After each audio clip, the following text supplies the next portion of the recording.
Por que servidor público tem estabilidade? Eu proponho fazer aqui uma análise sob 2 pontos de vista. Também aspectos da história política brasileira e exemplos da atualidade. Sou Alex Andrade, professor, fica comigo até o final desse vídeo.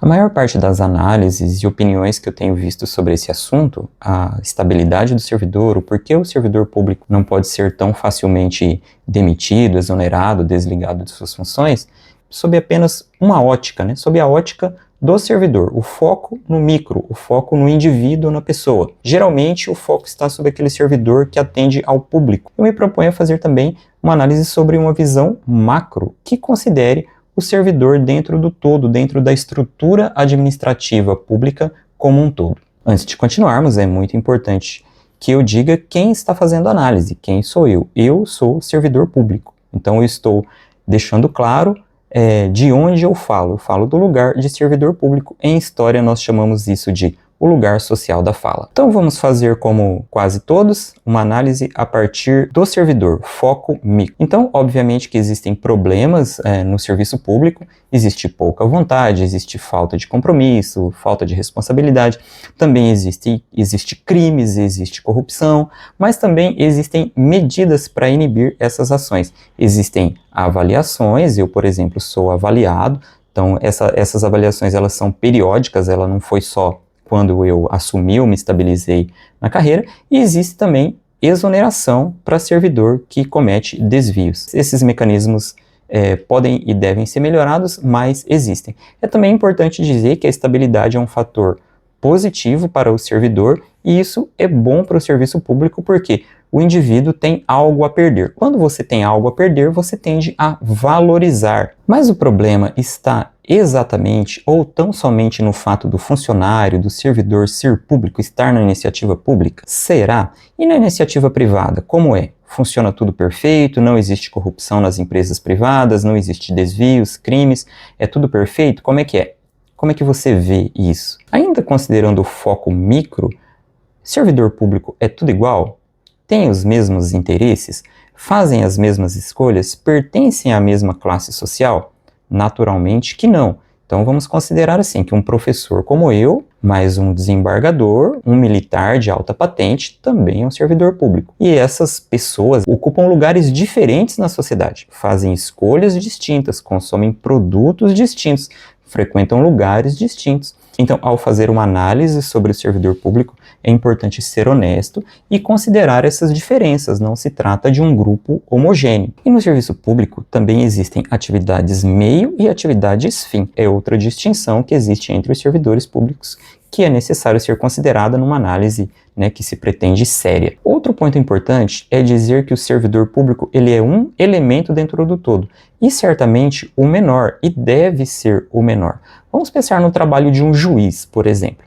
O juiz ele tem toda uma organização legal, administrativa ali, códigos de lei dizendo como ele deve se portar, há um conjunto de leis dizendo como ele deve julgar. Aliás, essas leis elas não foram nem criadas pelo juiz, elas foram criadas pelo outro poder, pelo legislativo, e esse juiz ele vai então colocar em prática e julgar a partir das leis de uma estrutura legal que ele não criou. No meu caso também, que sou professor, eu executo política pública. Então eu não escolho meu material didático, eu não escolho a duração das minhas aulas, eu não escolho os temas que eu trabalho em sala, isso tudo vem determinado e eu só coloco em prática. Isso diminui muito o protagonismo do servidor público, Imagina que o professor entra em sala e vai falar de futebol. Imagina que o juiz vai para um julgamento e julga a partir dos seus valores, do que ele acha que deve ser melhor.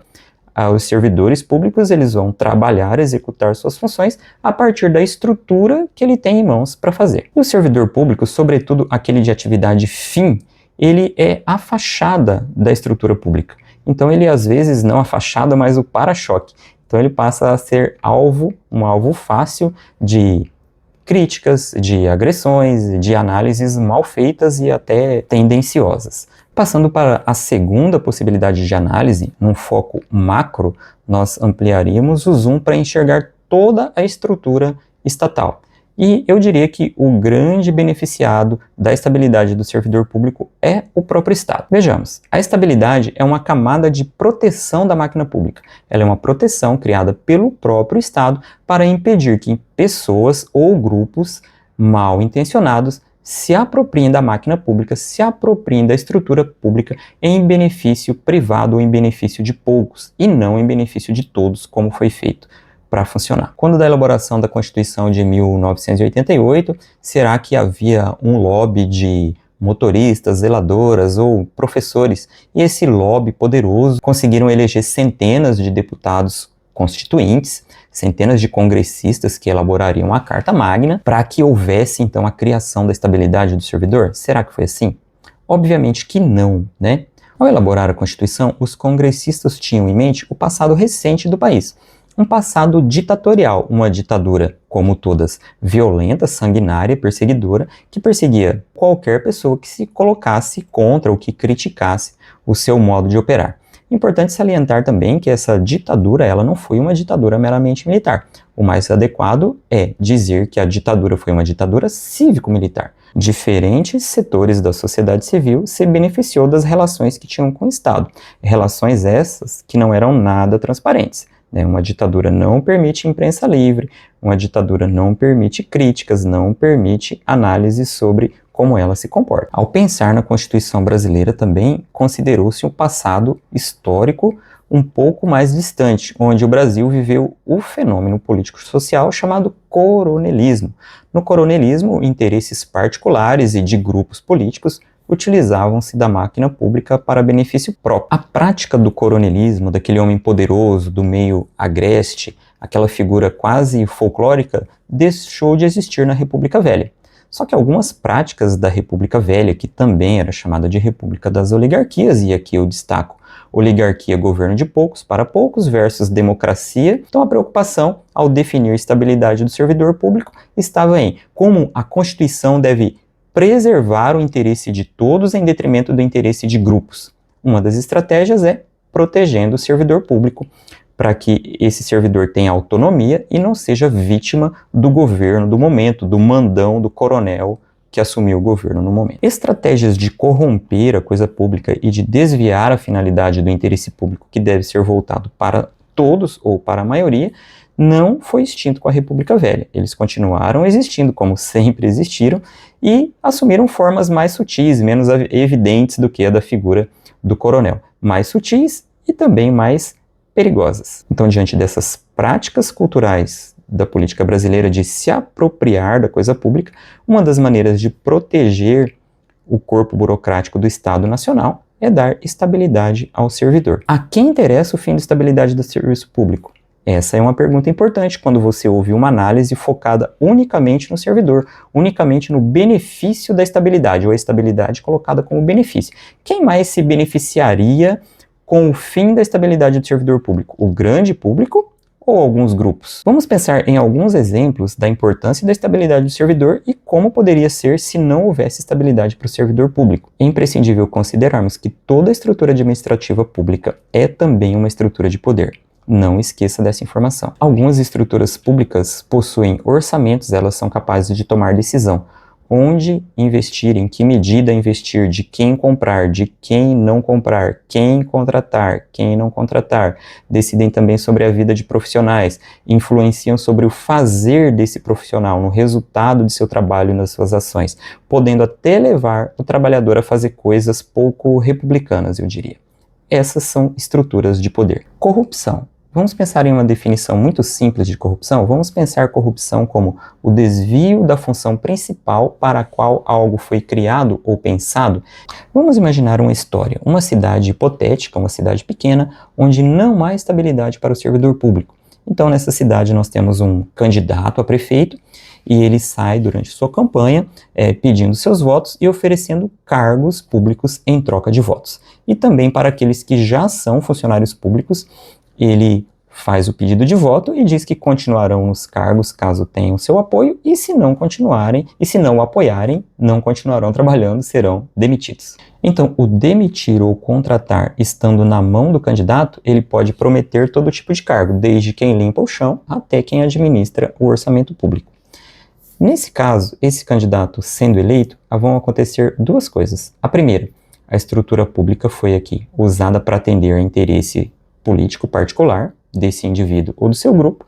E uma segunda coisa, esse prefeito eleito utilizando-se dessa estrutura, ele torna-se uma pessoa, uma figura política super poderosa, ele torna-se um mandão, um coronel. Ninguém vai desobedecê-lo sob ameaça de ser demitido ou exonerado. Então, essa figura superpoderosa, ela passa a tratar a prefeitura da cidade, ela passa a tratar a estrutura pública como se fosse sua empresa, como se estivesse a serviço dela e de seu grupo político, de seus amigos. Observem como aspectos importantes entram no jogo, entram na conta, quando nós tiramos o foco do servidor e passamos a observar o servidor com estabilidade no seu emprego, dentro do todo, dentro de uma estrutura política e administrativa. É muito importante considerar isso. Pensando em um exemplo mais concreto, vamos considerar o caso do estado do Rio de Janeiro. Nos últimos 30 anos, os governadores do Rio de Janeiro foram afastados, presos ou investigados por desvios de função, por envolvimento com o que não deveria ser, enfim, corrompendo a máquina pública, corrompendo o sistema. Imagine o servidor público sem estabilidade, onde pessoas se apossam da estrutura pública e tentam desviar, corromper essa estrutura para atender a benefícios próprios. Imagine agora um Brasil sem estabilidade do servidor público e, digamos assim, uma Rio de Janeirização do Brasil, para usar um termo que não existe, se houver uma Rio de Janeirização do Brasil, se toda a política brasileira passar a ser como a do Rio de Janeiro, e nesse ambiente o servidor público sem estabilidade.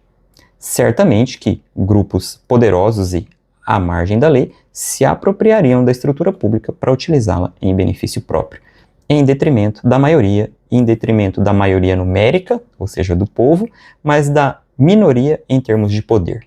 Podemos pensar em inúmeros exemplos, mas vamos pensar no caso de um servidor que trabalha na fiscalização da alfândega de um porto, aeroporto, e esse servidor ele tem a obrigação de fiscalizar a entrada de coisas, produtos, objetos no país. Então, se ele é protegido pela estabilidade, ele pode dizer não, ele pode dizer, inclusive para autoridades, ele pode dizer isso tem que ser declarado, isso não pode entrar aqui. E se ele não tem estabilidade, ele pode ser ameaçado com demissão, ele vai perder o seu sustento, então ele cede. Não, pode entrar, eu não vou investigar, não vou olhar a sua mala, e aí a corrupção acontece de maneira mais fluida, mais fácil, porque o servidor está desprotegido. Então, esses aspectos mostram para a gente como a estabilidade do servidor público, ela protege o servidor, o indivíduo, mas ela também protege a estrutura pública. Imagine uma outra situação de um servidor de um órgão fiscalizador, ele não é protegido por estabilidade e ele recebe pressão do governante do momento, seja presidente, governador do estado ou prefeito, para fazer vistas grossas a coisas ilegais que estão acontecendo na empresa, na fazenda, do amigo do governador. Se ele não tem estabilidade, ele cede a essas pressões, então nós temos a estrutura pública mais uma vez servindo a poucos e não a todos. Um exemplo mais próximo da minha realidade, do meu meio, foi a criação das DREs. Essas diretorias regionais de educação, elas foram criadas no pós-pandemia com o objetivo de descentralizar e dar mais eficiência à gestão da rede estadual de ensino. Mas ao fazer isso, o governo também criou espaços de poder, pois toda estrutura pública administrativa é também uma estrutura de poder.